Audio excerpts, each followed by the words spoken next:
Ile Manjera upande wa pili, upande mwingine kuna heka 6 hapa. Tunataka mwekezaji.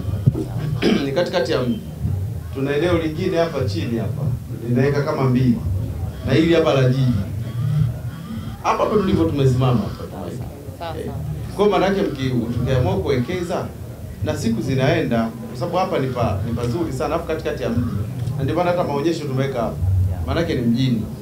Kwa hiyo ukiwekeza hapa hautakosa biashara itakuwa nzuri tu. Kwa jina naitwa Daniel Kure, ni afisa mauzo mkuu kutoka Shirika la Nyumba la Taifa. Naomba nitumie fursa hii kuwakaribisha wananchi wa Mbeya na kuwapa taarifa ya kwamba Shirika la Nyumba la Taifa tunashiriki kwa mara nyingine tena katika maonyesho haya ya mwaka 2025 ya Mbeya City Expo. Katika maonyesho haya tumewaletea miradi mbalimbali ambayo inaendelea na ambayo inataka kuanza mwaka huu muda si mrefu.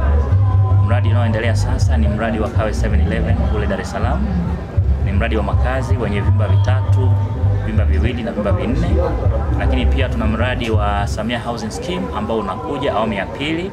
Utakuwa na nyumba chumba 1, 2 na 3. Kwa hiyo niwakaribisha wananchi, mtakapokuja katika banda letu hili mtapata taarifa za kutosha na hivyo kuweza kuwa mmoja wapo wa watu watakaomiliki nyumba kuanzia sasa. Lakini pia ukiacha hilo, pia tunapenda kutoa taarifa mbalimbali kwa wananchi wanaokuja katika banda letu kwamba Shirika la Nyumba kwa sasa pia limeanza utaratibu mwingine wa kushirikiana na wadau katika ujenzi. Kwa kama ni mdau katika sekta ya ujenzi, tuna fursa pia ya kushirikiana katika mpango wa joint venture, ambapo katika maeneo yetu yale ya muhimu katika jiji la Mbeya na miji mingine tunaweza kushirikiana kujenga nyumba za makazi, kujenga mahoteli na maofisi katika maeneo ambayo yatarudisha faida kubwa sana katika siku zijazo.